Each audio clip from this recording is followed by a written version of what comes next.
Chapter 19. They walked with false confidence toward the camp, Sam leading the way.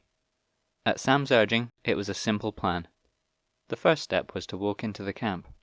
Duncan, Finn and Charlie would stand looking tired and hungry, while Sam reported to Dakbar that he had found some stray soldiers that had been lost in the wilderness since the failed attack on the fairies. Sam was confident that Dakbar would not be interested in them if they neither brought anything edible nor brought orders from another goblin. Hopefully, Sam could lead them to a tent, where they could rest until Dakbar got drunk on snot juice and fell asleep. Once Dakbar was in a stupefied sleep, Duncan could start freeing the other boys. As they walked, Duncan felt fear mounting and his heart began to beat faster, seeming louder. He knew that the boys in the camp would think he was one of them, if they had any of their own thoughts at all. But when they got to the camp and came close to the first boy who was on guard and armed with a spear, Duncan couldn't help feeling very nervous. The boy watched them with mild curiosity, never saying a word as they walked past. "Maybe it will be as easy as Sam says," he mused. It really did seem to be easy. Keeping their eyes down and looking a bit tired and hungry, which wasn't far from the truth, was all they had to do. Duncan watched Sam report to the goblin, Dakbar, out of the corner of his eye. Dakbar showed some initial interest at their appearance, but after listening to Sam's report, he lost interest and went back to drinking something from a small clay bottle. Duncan guessed that it was snot juice. Then Sam returned to their little huddle and led them away. He took them to one of the many shabbily erected tents. Most were empty in the underused camp, and he directed them in. Then he indicated that they should get comfortable for the evening, and he would return once Dakbar was asleep. They waited. For the first 10 minutes Duncan felt scared, fearful that they would be discovered, or that Sam would betray them and any moment would turn up with Dakbar and 6 more armed boys ready to capture them.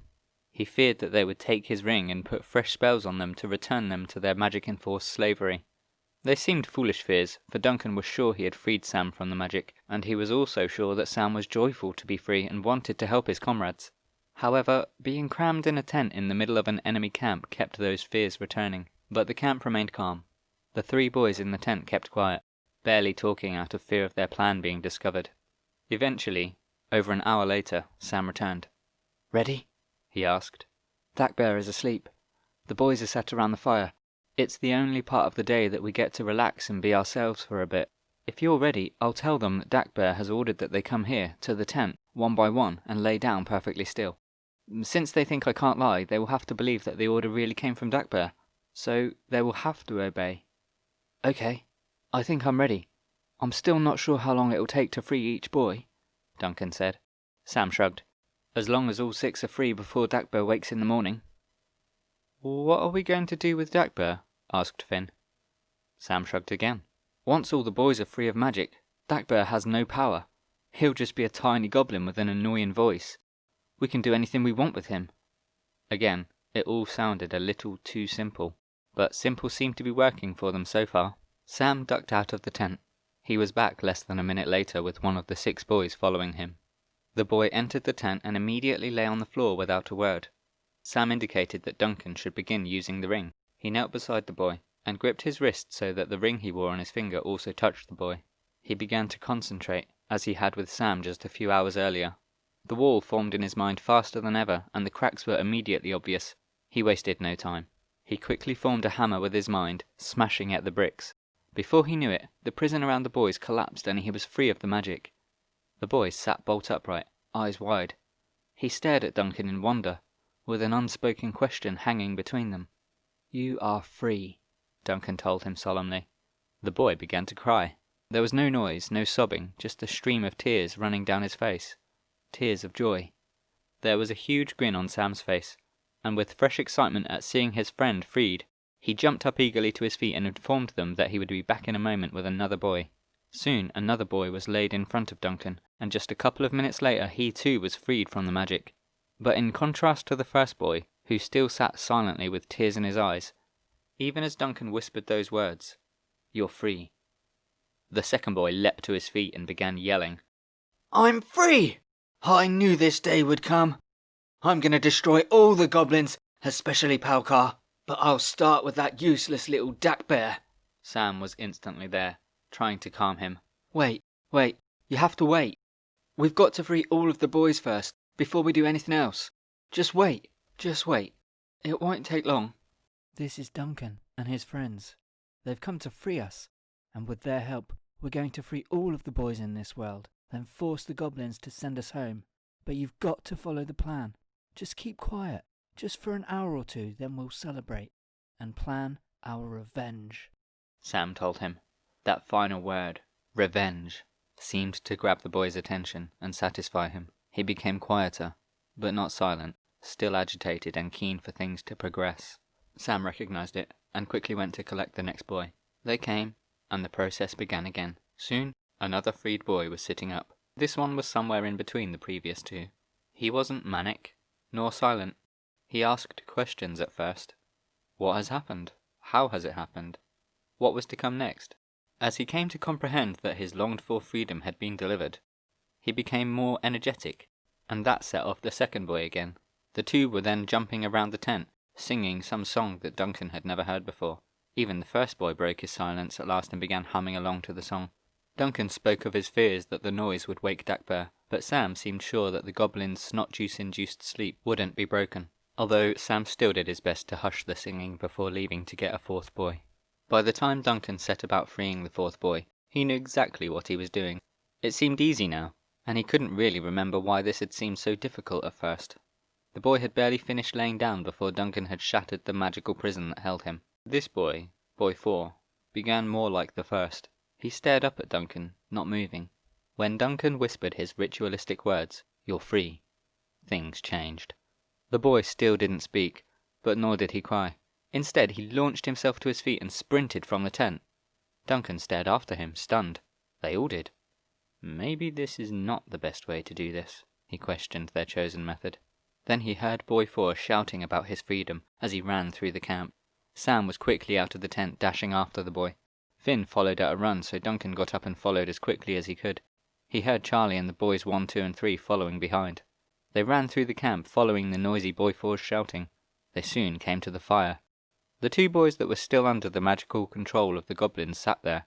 Here, boy 4 had stopped and was excitedly shouting at the two teenagers about his freedom. The two boys, sat on the other side of the campfire, looked confused, uncomprehending of what the ranting behaviour could mean. This was no longer going according to plan, but Duncan was now confident that he only needed to touch the boys for a moment to free them. He carefully began to walk towards them, doing his best to appear calm and relaxed, despite feeling neither. While they looked a little anxious, they did not appear threatening. Yet. The uncomplicated plan had brought them this far, had allowed Duncan to free 4 of the 6 boys, but it could not take them any further, for at that moment things got very complicated. Dakbear had woken up, and the tiny figure appeared at the edge of the clearing where they all stood around the dying fire. "What's all this noise about?" he questioned, his brow ruffled in confusion at the scene before him. "Go to bed now, all of you," he ordered, in complete expectation of being obeyed. But of the 10 boys arrayed before him, only 2 leapt up and began to head towards their beds, compelled by dark magic. The goblin looked at the remaining 8 boys and screeched at them. "Didn't you hear me? I said go to..." Boy 2 interrupted the goblin by drawing a sword and attempting to cut the goblin in half, while shouting at him, "I'm gonna kill you, Dakbear! I'm gonna kill all of the goblins!" But the tiny figure was very nimble and he backflipped out of harm's way, quickly dancing out of the boy's reach. Dakbear looked horrified by what had just happened and instantly shrieked in fury, "Kill him!" The goblin clearly still expected to be obeyed, but again only 2 of the boys obeyed. They had not got very far towards their bed and, on hearing a new order from their master, spun and drew their swords. Driven by magic, they attacked their friend, who defended himself with a deftness that showed he had experience using the sword. Dakbear shrieked again at the remaining boys, "Kill him! Kill him! I order you all to kill him!" Sam drew his sword then, as did boys 3 and 4, and they faced off with their 2 friends. It was only then that Dakbear seemed to realise what was really happening. In a panic, he screamed, "Kill them all! Now!" The word, now, left no room for manoeuvre, and the 2 ensorcelled boys began to attack furiously, lashing out with their swords at anyone who was close enough. The freed boys defended themselves well, and were reluctant to strike back at their friends, retreating with each stroke and manoeuvre. Suddenly Duncan found himself uncomfortably close to one of the 2 frantic boys that was still subject to the goblin's magic. He had to leap back from a vicious swipe of a blade. As he did, he slipped and landed in the muddy ground, his knees covered in dirt and his hands squelching beneath a layer of sludge. The boy followed up his attack, and the blade seemed to come thrusting towards Duncan. The ring, on Duncan's finger somewhere beneath a layer of mud, began to feel hot in that moment.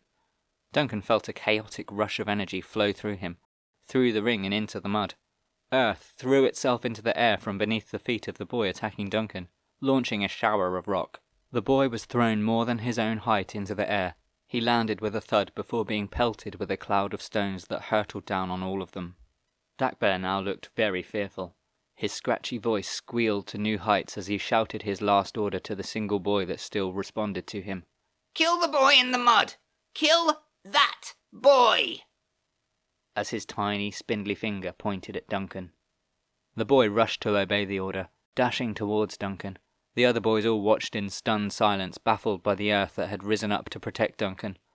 Finn and Charlie, who along with Duncan were the youngest and most inexperienced, gazed in horror. As Duncan watched his would-be killer sprint towards him, the world seemed to slow down, as if it was all happening in slow motion. The feeling of heat or energy was still very much present in the ring, feeling as if it was burning through his finger, but still hidden from view through the mud.